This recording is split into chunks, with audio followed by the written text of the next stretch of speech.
Good day, I'm Theodore Henry, and this is your JIS News for Thursday, December 30. Tourism Minister Edmund Bartlett is urging media practitioners to be responsible in their coverage of the current and emerging COVID-19 variants. According to Minister Bartlett, the media's handling of the presence of the Omicron and the other variants could harm the recovery of the island's tourism sector. Pointing to the recent Travel 2 rating Jamaica received from the United States, its largest tourism market, Minister Bartlett reasoned that the rating could be compromised if the country feels the COVID-19 cases are widespread on the island. The minister adds that it could spell disaster for jobs, earnings, investments, and recovery within the industry. I really urge and warn, all our brothers and sisters who, when we have to make comments, we have to bear in mind that yes, we must manage this health situation. Yes, we must overcome. Yes, we must recover, and we must recover fast. And yes, we must be transparent about it. But we also must be mindful of how critical the stability and the balance that is required is, and that we are walking a tightrope. In the meantime, Minister Bartlett is urging tourism sector players, including workers, to get vaccinated. The vaccine is all we have. I encourage you all. Go ahead and do it, because what it will do, it will save you from hospitalization and possible death, certainly if another strain comes into our country. The COVID-19 summary for Wednesday saw 276 new cases with 5 additional deaths, bringing the total number of COVID-19 cases to 93,226 and deaths totaling 2,469. So far, almost 1.2 million doses of COVID-19 vaccines have been administered, with 3,180 being booster shots. Visitors to the island are already benefiting from a $100 million expansion now underway at the Sangster International Airport in Montego Bay, St. James. The master plan expansion project is currently focused on the departure section of the airport, which is expected to be completed during the first quarter of 2022. The departure area will include more shops, larger food courts, an expanded health facility, as well as a realigned entryway.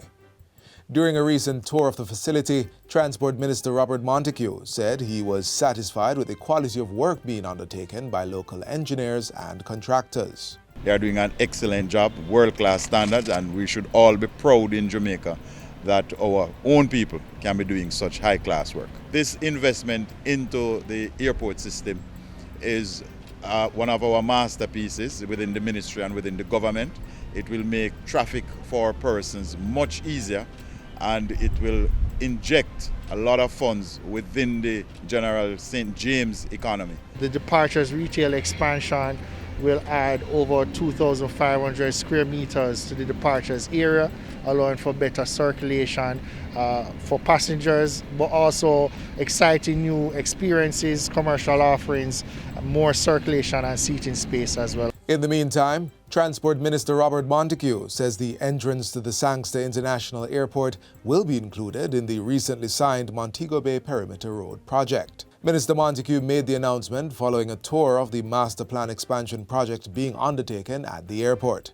Minister Montague said the expansion of the roundabout leading to the airport will significantly reduce traffic congestion in the area. He added that the renovations come at an ideal time as the airport is operating at 60% of its pre-COVID traffic levels. It's an opportune time to do the work, and the new entrance that we'll be doing coming from the east will be tied into the new Montego Bay bypass, so that the bulk of the traffic will be coming through from the eastern end and will reduce the amount of traffic coming from the roundabout or at the western end. Provisions are being made for the construction of a new drop-in facility for the homeless population in Westmoreland. Minister of Local Government and Rural Development Desmond McKenzie made the disclosure while on a tour of the parish recently. He says the move is part of efforts to cater to the homeless in the parish. The construction of the drop-in facility is also part of the Ministry of Local Government and Rural Development's Social Protection Program. And finally, as of January 1, 2022, only the new voter identification card, which bears the Electoral Commission of Jamaica logo, will be valid. The current voter ID cards expire on Friday, December 31, 2021. Electors who did not receive their new voter ID card by Friday may request a temporary letter of identity which can be used as a provisional identification document.